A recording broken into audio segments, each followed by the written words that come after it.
The All Blacks have released their team to take on the Sharks at Hollywood Bets Kings Park on Tuesday for Rugby's Greatest Rivalry.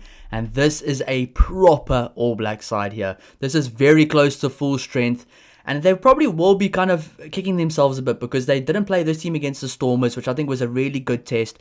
Realistically, I don't think the Sharks game is going to be as much of a physical test, as close you can get to test match level as possible. But the nice thing about this game is there's going to be players that the All Blacks fans will have never seen in their life before.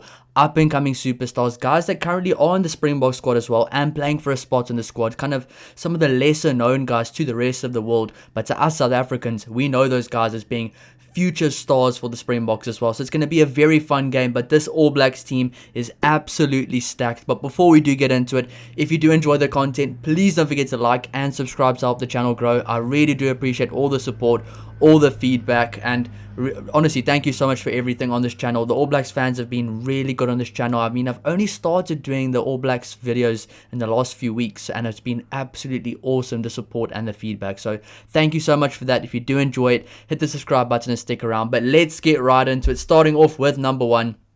The first choice number one, Ethan de Groot. That is the first choice number one. He has been awesome in the Super Rugby. He was great in the Nations Championship as well. Playing like with a chip on his shoulder, physical, good around the park, good skill set as well. Then moving on to number two. If you've been watching this channel for the last few weeks, you know this guy is one of my favorite players. He actually is my favorite All Blacks player right now, Asafu Amua. And I think this guy is going to absolutely tear up the Sharks, if I'm being honest. And I am one of the biggest Sharks fans in the world. I am a massive Sharks fan, and I can't help but to think that this guy is going to absolutely tear up my Sharks team. He has the potential, if he plays a full season, uninjured, a starting lineup as well, to be a nominee for the World Player of the Year if he does play at his best. He is a really good player, and he has a big opportunity right now to get himself into the number 2 jersey for the test match against the Springboks. Of course, there's still Cody Taylor. Of course, there's still very high quality Samsoni Takiyaho as well. I think the All Blacks have really good hooker depth right now. 3 world-class players, but I think Asafu Amua has the highest ceiling right now, and he has so much potential. So, very good player there in number 2. Number 3, another guy that will probably be a part of that first test match against the Springboks, whether it's in the starting lineup or whether it's on the bench. Fletcher Neal, a very good player, and he knows how to play alongside a guy like Asafu Amua as well.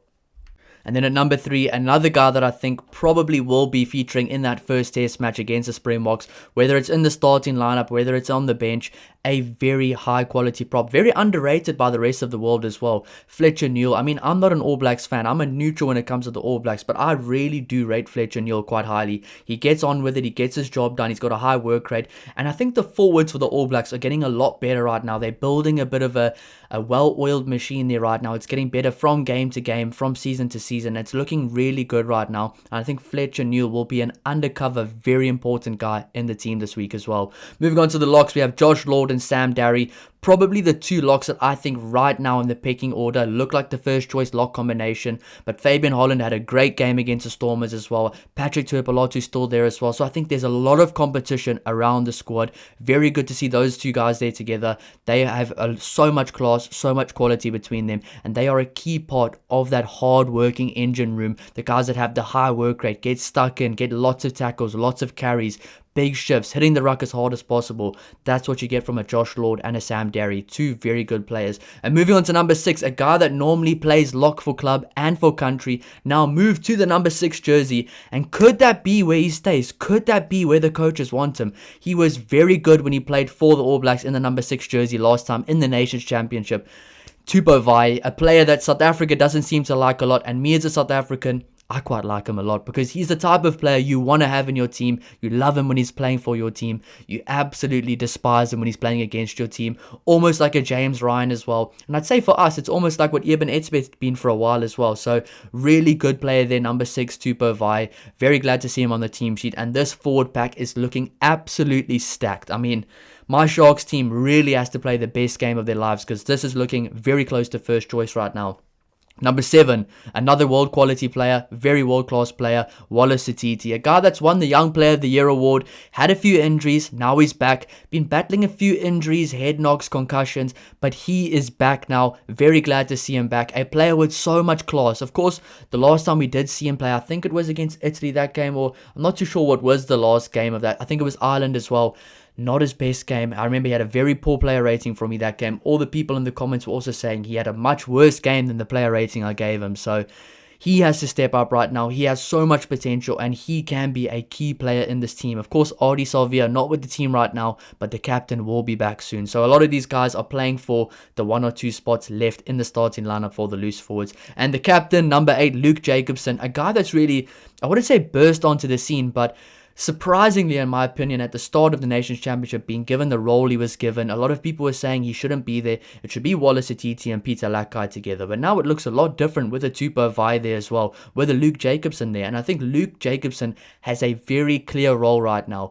Get stuck in, slow the opposition ball down, and get those turnovers and get penalties where you can. He is very good over the ball. He's very good on the floor.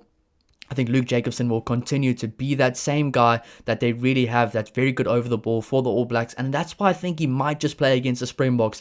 Try slow down the Springboks ball. Of course, if the Springboks play the way we did this weekend against Argentina, against the All Blacks, we will be losing those games. But Luke Jacobson has to be at his best, and he has to be a threat over the ball if he wants to be selected for those test matches against the Springboks. Remember, for these guys right now, these are like trial games. Yes, this might be the first or the strongest team they have right now that they've selected so far, but there's still a lot of positions up for grabs, and there's a lot of guys that have made their debuts that look pretty good as well against the Stormers. So a lot of competition happening right now. Moving on to number 9 and number 10, we have Kyle Preston being given an opportunity next to Ruben Love, and I think it's about time right now Ruben Love started playing with confidence, playing with composure, playing like the guy we see for Super Rugby, because he's been a little bit of a shell of himself so far in the international games. He's been solid without being great, so he's been good without being amazing. I don't think he's really been himself, so he has a bit of a long way to go right now, but I think he can start to do it with these games building up to the test matches, of course. So I think they might still play next week again, or the end of the week against Loftus,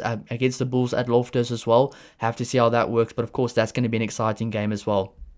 Big game for Ruben Love lined up here.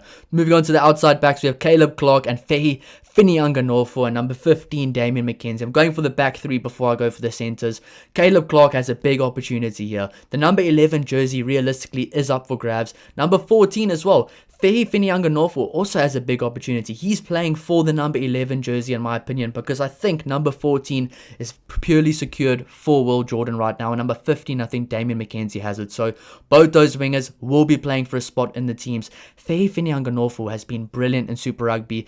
He hasn't had that much time right now so far in international rugby, but this is a good opportunity to hopefully get 80 minutes under his belt. He is a very good player, and expect a lot of exciting plays, a lot of exciting things happening from this team with these guys playing for a spot in that 23. So very exciting outside backs there. Damian McKenzie will look to kind of combine with Ruben Love again as a second first receiver, sometimes slot into first receiver when he needs to, and just play his game, because he's been brilliant so far throughout those first 3 games in the Nations Championship. Looking to see more of that from him. Moving on to the centres, it is the first choice centres, and these guys for Stealindi and Kriel is going to be a battle of the ages. Jordie Barrett and Quinn Tupaia are slowly but surely building a very, very dangerous, very seamless, cohesive centre combination right there. They are looking really good together. Jordie Barrett's playing some phenomenal rugby, and Quinn Tupaia, player of the Super Rugby, and that's not for no reason as all. So those guys are playing some really good rugby. The whole backline from the All Blacks here, the whole starting lineup here is world class.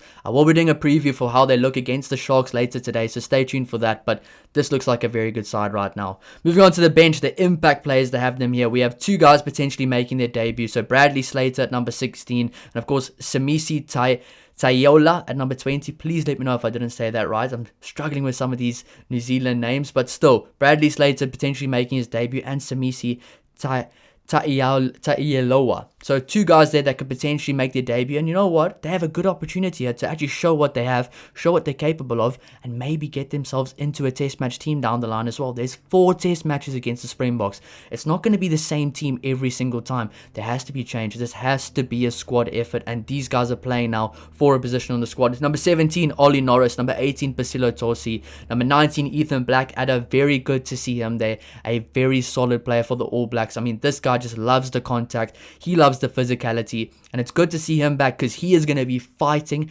every single time he gets the ball for a spot in that team, because he is, in my opinion, one of the perfect guys to play against my Springboks right now to kind of combat the intensity, combat the physicality, and you know what, front up himself and actually get in their faces and show them we're not going to get bullied today. I think Ethan Blackadder is one of those perfect guys to play in those games. So a lot of guys here playing for positions in the team. Talking about the backline guys on the bench, there's already a name here. I can see it. I know I'm going to struggle to read it, so help me out with this. Number 21, Cam Roygard.